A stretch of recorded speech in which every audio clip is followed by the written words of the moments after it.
saya ingin fokuskan pada 5. Yang pertama, percepatan penurunan stunting. Yang kedua, percepatan penanganan kemiskinan ekstrim. Nah, nanti kita akan bicara instrumennya seperti apa.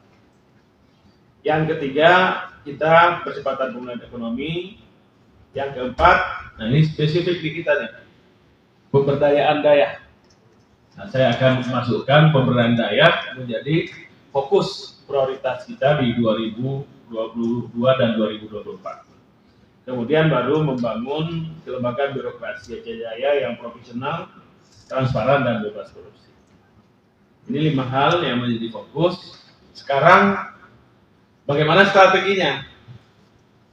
Ya, strategi supaya kelima fokus ini bisa masuk. Nah, saya membagi strategi kita ini ke dalam 7 hal, 7 ya, 7 strategi kita. Yang pertama pada level individu. Nah, pada level individu kita sudah diberikan data oleh Pak Presiden by name by address. Siapa di Aceh Jaya yang mengalami kemiskinan ekstrim? Dan Bapak dan Ibu sekalian, jumlah kemiskinan ekstrim ini kalau mengikuti standar PPP yang ada sekarang ini, itu akan bertambah karena standarnya lebih meningkat. Ya, dari berapa? 1,19 dolar menjadi 2,1. Jadi satu orang penghasilan Rp37.000 per hari, ya kan? Nah, rata-rata penghasilan kita di sini berapa? Kan begitu. Kalau kita lihat ini sektor rata-rata akan menurun. Nah, ini harus kita pikirkan bagaimana kita membuat satu strategi yang komprehensif. Yang berikut ya, kalau kita lihat ya tadi leveling, saya akan mulai pada level individu. Jadi individu by name by address yang sudah ada datanya. Yang kemarin waktu rembuk stunting saya minta sudah ada dashboard, Pak. Jadi kita akan melihat pada level individu siapa yang stunting, siapa yang kemiskinan ekstrim. Ini harus diintervensi orang per orang. Jadi pada level individu lebih banyak mungkin pada charity ya. Kalau sakit dipastikan mereka harus bisa berobat. Nah, kan instrumennya sudah ada BPJS ya, ada macam-macam. Tinggal ini nanti kita pastikan by name by address-nya mereka sudah masuk belum ke dalam jaminan sosial kesehatan. Ini turunannya, Pak. By name by address dipastikan instrumen-instrumen yang ada bisa jalan. Kemudian kalau sakit pastikan mereka dapat pengobatan. Nah, kemudian fungsi-fungsi kontrol pada level individu tadi mungkin disiapkan, dijalankan kembali. Bidan-bidan desa, petugas-petugas kesehatan kita pada garis terdepan ini harus bisa mengcover orang per orang level individu yang tadi stunting dan kemiskinan ekstrim. Setelah kita pastikan mereka mendapatkan layanan pengobatan, pastikan dukungan suplemen, vitamin. Nah, oleh karena itu harus sudah dihitung kebutuhan vitamin kita nanti seperti apa. Ini maksud saya yang saya ingin sampaikan, strategi penganggaran kita ke depan harus menyentuh orang per orang. Kita butuh vitamin berapa banyak? Ya. Kemudian misalnya susu, anak-anak yang stunting itu pastikan bisa dapat susu. Pastikan misalnya ada dapat telur, ada dapat daging. Nanti penyedia telur, daging dan sebagainya itu bisa mendorong bergeraknya ekonomi Gajah Jaya. Jadi ini yang cara kita merubah penganggaran kita harus masuk langsung ke detail.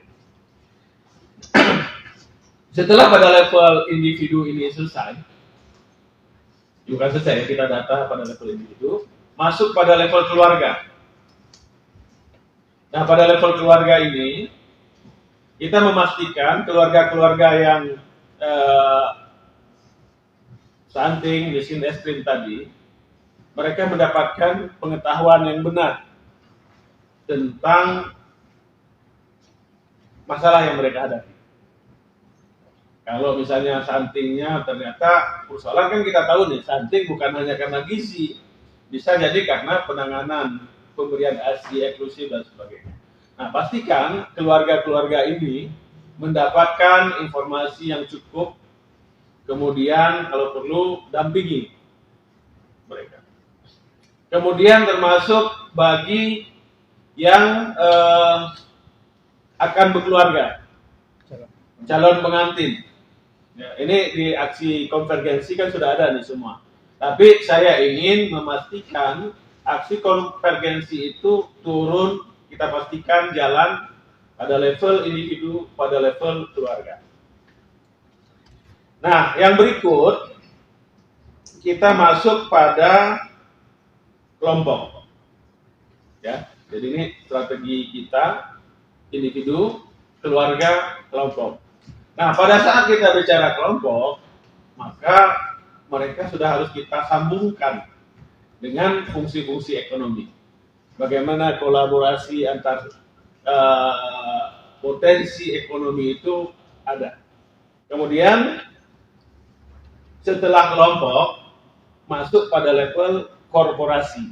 Karena ternyata kalau kelompok saja, percepatan penanggulangan ekonomi mereka tidak maksimal, maka perlu masuk ke level korporasi. Nah, korporasi di sini kita yang lagi kita coba dorong, ada badan usaha gabung bersama. Ini kita harapkan jadi korporasi ya, seperti yang saya sampaikan, bisa kita dorong ke sana. Kemudian bisa badan usaha milik desa, milik daerah. Dan juga kemitraan dengan swasta lokal. Jadi kalau misalnya kita mau cari perusahaan besar untuk investasi di tempat kita, mungkin sulit.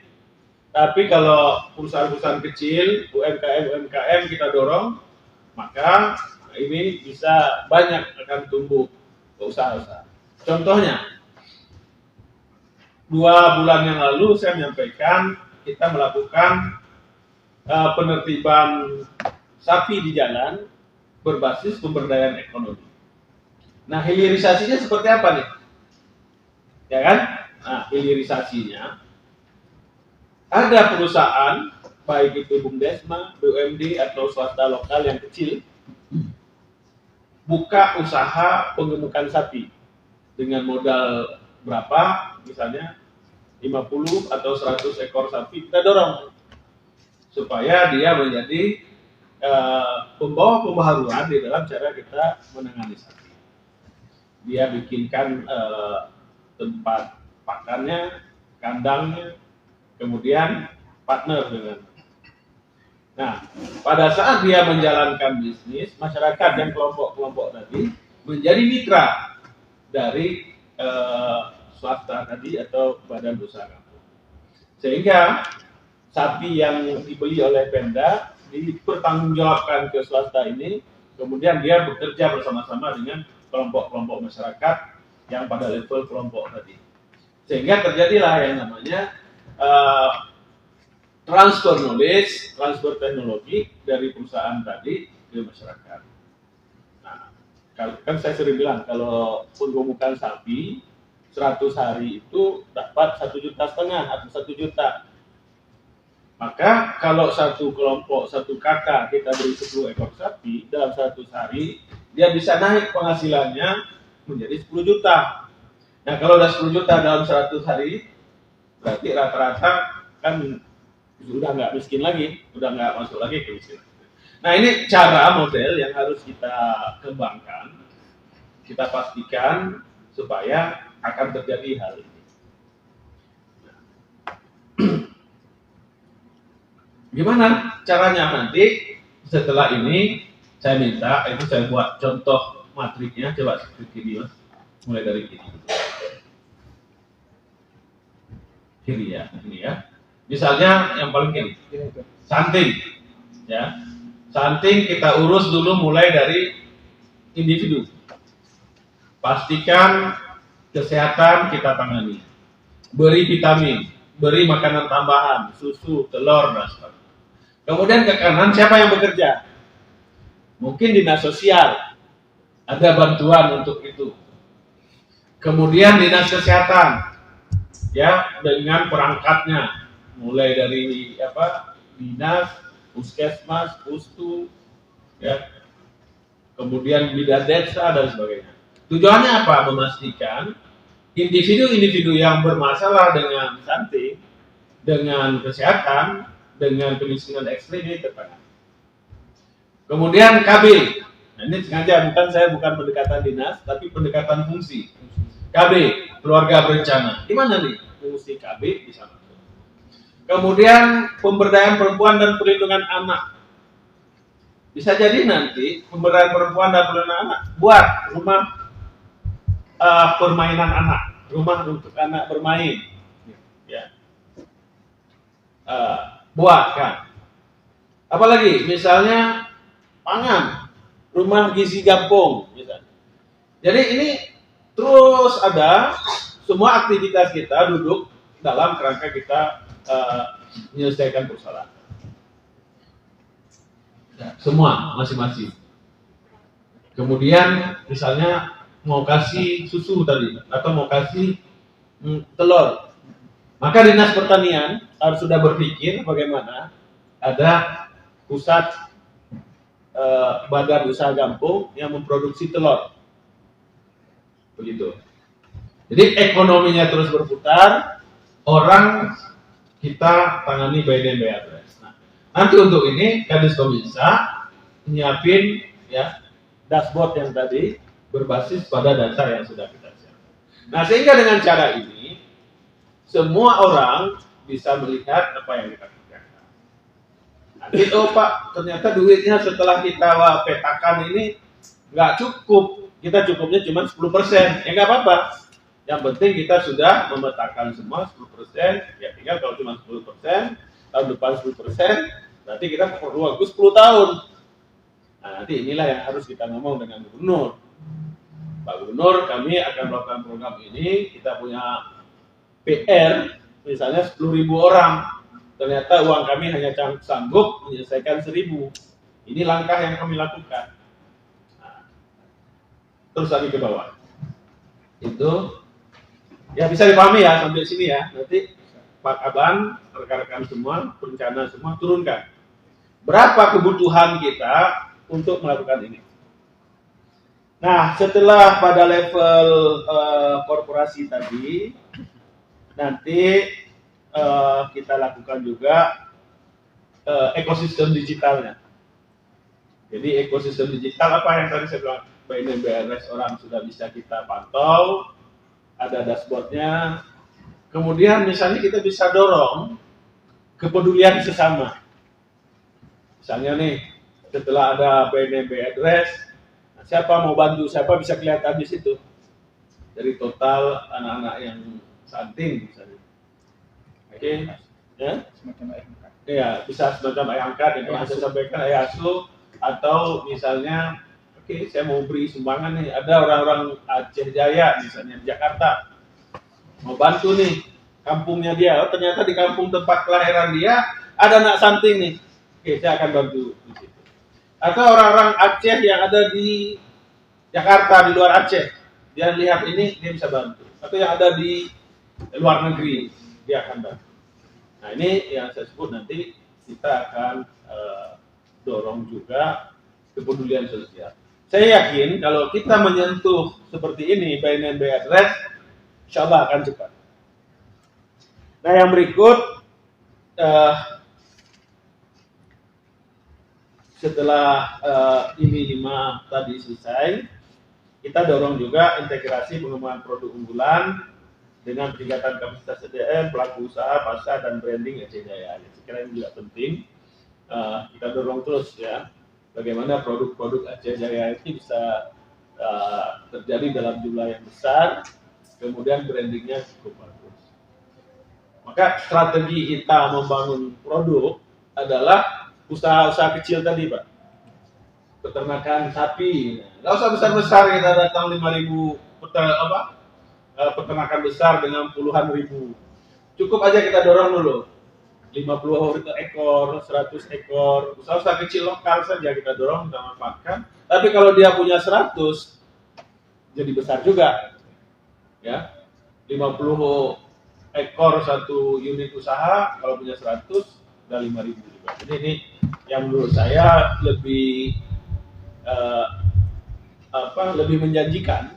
Kemudian yang nomor 7, yang sisi dukungan tadi integrasi produk, kemudian yang ke-7 pembangunan infrastruktur dan pendidikan. Jadi semua program yang ada sama, cuman saya mencoba bagaimana kita membangun pada level strategi. Nah, oleh karena itu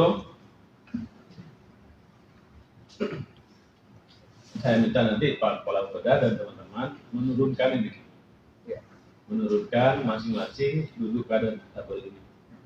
Sehingga kita bisa cek, kita memastikan semua dinas bekerja untuk mencapai target-target ini.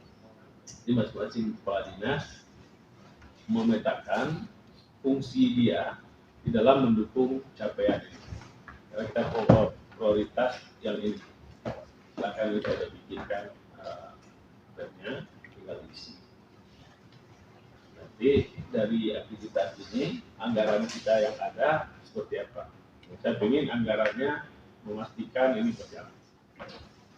Satu lagi, supaya ini berjalan dengan lebih maksimal, saya minta masing-masing kepala dinas, camat, untuk membuat inovasi. Masing-masing membuat inovasi sebanyak eselon 3-nya. Jadi kalau Kadis Pertanian misalnya punya 4 kabit, tambah 1 ses, nanti jadi 5. Harus mengusulkan 5 inovasi. Nanti kalau mau tahu kriteria inovasi, nanti Bu Kabit Litbang ya, bisa nanti bisa jelaskan. Jadi inovasi itu termasuk bekerja dengan cara yang berbeda juga inovasi. Jadi nggak harus IT, nggak usah. Pokoknya bicara sesuatu yang berbeda, kita mendekati cara-cara yang baru, itu sudah inovasi.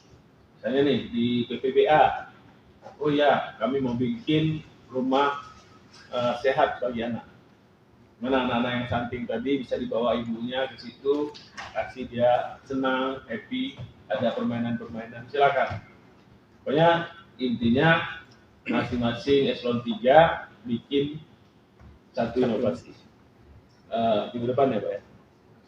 Ya, minggu depan. Itu tanggal 6 juga, kan baru usulan aja. Boleh lah tanggal 6 ya? Tanggal 6 Oktober usulan inovasi disampaikan dulu. Ya, sampaikan dulu. Kemudian nanti mungkin Pak Kaban bisa dibuat beberapa orang. Nah, kemudian Bapak dan Ibu sekalian, yang ketiga, membuat framework aktivitas yang kita usulkan di 2023 dalam satu kerangka ini. Misalnya, yang seperti yang pernah saya sampaikan kemarin, pokir yang diajukan oleh anggota DPRK. Misalnya, bantuan untuk membuat kue. Nah, bagaimana kita membuat satu frame bahwa bantuan kue yang diberikan itu bisa menghasilkan produk kue yang banyak.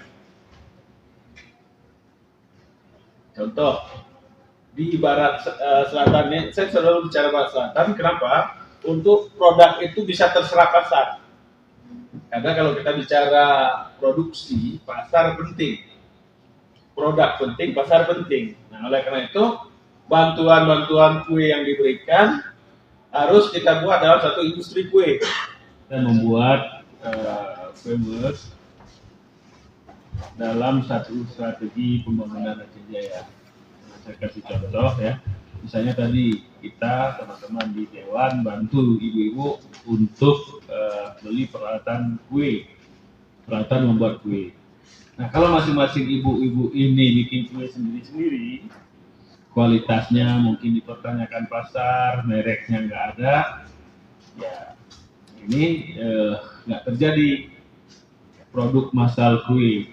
Tapi kalau kita bikin satu frame, misalnya nih di Aceh Jaya belum ada toko pabrik kue, maka kita sudah mulai berpikir pada level korporasi cari satu siapa. Nah, ini dikaitkan dengan pemberdayaan pesantren. Cari satu pesantren yang berminat di bidang industri kue, ya kan? Bantu pesantren itu untuk membuat kue. Pesantren atau BUMD boleh siapapun ya, yang ini, yang level korporasi, bantu mereka mampu untuk membuat pabrik kue. Kemudian ibu-ibu tadi yang dapat bantuan didampingi supaya bisa membuat kue. Nah, kemudian dipastikan kue yang dibuat standar, higienisnya dapat, BP POM-nya kalau satu-satu kan susah. Tapi kalau BP POM-nya tadi ke pesantren atau BUMD yang kita dorong, maka bisa diajukan. Nanti ada merek satu, kue enak Aceh Jaya, misalnya seperti itu, ya kan? Kue enak Aceh Jaya bebas pengawet, misalnya seperti itu, bebas biang gula. Ini penting. Jajanan di anak-anak sekolah itu siapa yang bisa memastikan bebas pengawet, bebas bahan-bahan berbahaya? Nah, kalau kita bisa dorong ibu-ibu yang didapatkan bantuan itu, kemudian ada yang besarnya sebagai bapak angkat. Nah, ini yang Cina itu melakukan seperti itu. Masing-masing rumah tangga mereka itu produktif, menghasilkan hal-hal yang kecil-kecil tetapi dikolaborasikan menjadi satu yang besar. Nah, begitu juga yang kita lakukan. Ini contoh saya bikin kue saja. Mungkin ada yang lain lagi. Sehingga di Aceh Jaya akan ada satu pabrik kue yang memproduksi kue sekian banyak. Kualitasnya terjamin, mereknya. Untuk urusan merek berarti disperindak, ya kan? Kasih kemasannya dan sebagainya. Kalau perlu dibikin kemasan, didistribusikan ke mereka. Ya, ini kemasan kue kita ya, ini kotaknya, ini apanya, segala macam bungkusnya. Ini terstandar. Ini yang saya sebut membangun hulu hilir pemberdayaan masyarakat itu, tapi menuju ke korporasi. Nah, kemudian pesantren itu di pabrik yang bisa dijual semua pesantren, bisa jual sekolah. Tapi produknya dari ibu-ibu tadi nih. Selama ini kan produk dari ibu-ibu ini, kalau dia buat banyak, nggak habis, ya kan? 2-3 kali buat nggak laku, udah hilang modalnya. Nanti tugas Pak Kadis bisa mengintegrasikan ini ke platform digitalnya ya Pak. Ya, Smart Village dengan address yang masukkan dalam rangka. Nah, yang terakhir saya ingin evaluasi penertiban ternak. Ya, penertiban ternak Pak Kasatpol sudah melakukan. Nah, tapi ternaknya masih keluar ke jalan nih. Ada nih kadang-kadang saya ini lagi enaknya nanti WA nih Pak Bupati. Ini kami baru lewat jalan Kampung Bapak. Ada foto. Nah, maksud saya apa? Kan kita menggunakan pendekatan pemberdayaan ekonomi sebagai basis penertiban. Maka yang perlu dilakukan apa? Tahun ini saya minta nanti Pak Prabowo mencoba segera kita buatkan ada model percontohan yang saya sebut dengan penertiban sapi berbasis pemberdayaan itu. Dengan kerangka tadi ya, mulai dari individu, keluarga, kelompok, korporasi, digital. Nah, ini yang harus kita turunkan. Nah, langkah-langkahnya saya minta nanti masing-masing kepala desa mendata di kampung mereka siapa yang punya sapi. Jadi bukan hanya data BNB address kita, tapi juga sudah harus punya data sapi siapa aja di desa, berapa jumlahnya, umurnya berapa, jantan berapa, betina berapa. Jadi ini itu yang disebut tadi pemberdayaan ekonomi. Kita data dulu. Nanti masuk seperti apa skimnya itu nanti akan kita turunkan lebih lanjut.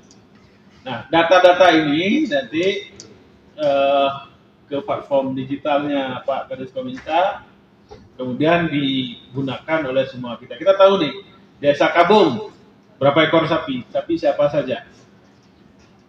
Kan nggak 172 desa kita harus pantau. Paling kan desa-desa yang dekat dengan jalan saja. Ya, mulai dari Lamno sana, dari Kaki Burute sampai ke perbatasan Aceh Barat. Ini dicek siapa saja punya sapi, berapa banyak.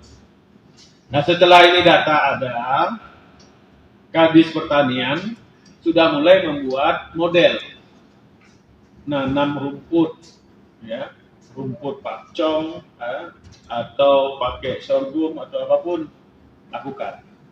Manfaatkan aja tuh yang pernah kita dorong jadi pusat sapi ya Pak ya. Kan itu masih ada 2 kandang itu. Ya, proses. Nah, ADB nanti didekatkan dengan siapa yang desa yang paling dekat di situ. Jadiin model. Rumputnya ditanam, ya, kemudian sapinya dikandangin. Coba didorong Pak, kandang komunal yang tadi saya bilang. Mungkin yang ADB punya itu sebagai model percontohan, nanti kita gulirkan di kampung-kampung. Jadi harus ada kita buat kandang-kandang komunal di kampung untuk perputaran sapi yang akan kita beli di 2023 yang anggaran di APBK-nya sudah ada. Jadi nggak lagi beli sapi seperti hari ini, kita serahkan di kelompok, nanti di dokumen perencanaannya diganti Pak. Karena kalau nggak kita ganti tetap harus ke kelompok.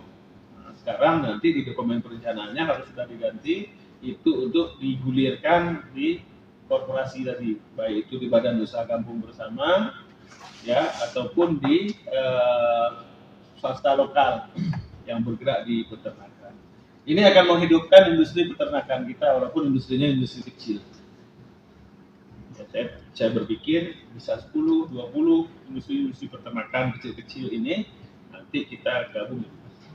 Karena kalau basis kelompok saja tidak masuk cara korporasi, lama ini berkembang. Nah, kalau cara korporasi kan memang orang mau untung, dia akan berusaha dengan sebaik-baiknya. Nah, pemerintah dia khusus untuk yang masyarakat yang tadi, yang kemiskinan ekstrim dan nanti tadi kita bantu sangat. Jadi uang kita pastikan turun ke kelompok-kelompok, ke masyarakat yang benar-benar membutuhkan. Nanti di teman-teman di perencana berdasarkan itu dihitung, diidentifikasi kebutuhan kandang komunal, padang gembalaan, dan penanaman pakan hijauan yang dibutuhkan. Nah, ini nyambung tadi, kan tadi individu, keluarga, kelompok. Nah, kelompoknya nyambung dengan industri. Ini seperti itu kerangka berpikir. Juga ditulis di dalam matrik itu tadi. Kemudian secara berkelanjutan kita lakukan pembinaan, monitoring, evaluasi. Ya, dokter-dokter hewan kita bekerja, ya, pendamping-pendamping bisa bekerja. Jadi kita memaksimalkan resource yang kita miliki untuk mendorong pemberdayaan ekonomi masyarakat benar-benar mendarat pada orang-orang yang membutuhkan. Jadi kan di dalam kehidupan itu ada memang orang-orang yang berada pada level sangat-sangat bawah, ya kan, level bawah, level menengah, level atas. Maka menengah ke atas, itulah kita dorong hablum minan nasnya, saling membantu, ya sedekahnya, ya zakatnya, ya kepeduliannya yang saya bilang tadi. Nanti lewat platform digital kita bisa lihat nih, si A yang memang kemiskinan ekstrim, gini profilnya, rumahnya begini, sehari-hari siapa? Silakan siapa yang mau berbagi. Nah, kira-kira seperti itu konsep kita. Itu rekan-rekan semua yang akan kita lakukan sebagai tindak lanjut arahan Bapak Presiden di dalam rangka kita percepatan penanggulangan kemiskinan ekstrim, kemudian penanganan stunting, dan juga pengendalian inflasi. Saya melihat semua ini bisa kita integrasikan ke dalam satu platform kerja yang saling berkelanjutan. Oleh karena itu, saya minta nanti Pak Asisten, Pak Kepala Bapeda, dan rekan-rekan, para staf ahli, para kepala dinas, untuk memberikan semua berapa ada yang kita lakukan. Mungkin seperti itu. Jadi gini, nanti di antara inovasi-inovasi yang ada, silakan dipilih mana yang mau dijadikan sebagai hal yang mau didorong dalam instruksi ini. Ya, jadi supaya semua bergerak ya dengan cara yang inovatif. Gitu.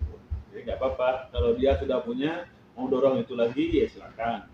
Mau yang lain juga boleh. Oleh karena itu tanggal 6 rencana apa yang dilakukan inovasi kemudian disampaikan nanti Pak Kepala Bapeda ajak rekan-rekan yang lain beberapa untuk menilai yang akan dilanjutkan sebagai inovasi.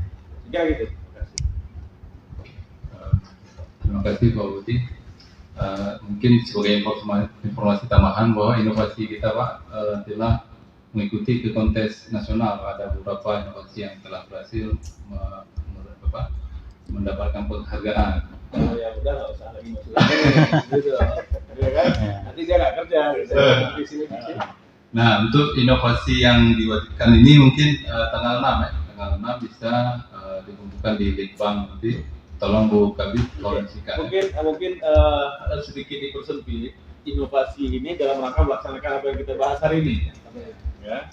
Jadi misalnya tadi untuk stunting di bidang pangan dia mau dorong inovasi gizi kampung. Misalnya PPPA mau dorong inovasi ada rumah tempat bermain anak misalnya. KB apa misalnya kan kunjungan petugas KB rutin dipilih aja. Pokoknya dalam rangka mendukung ini supaya tadi kita bisa intervensi langsung pada level individu, level keluarga, level kelompok, level korporasi sama ekosistem digital. 5 hal ini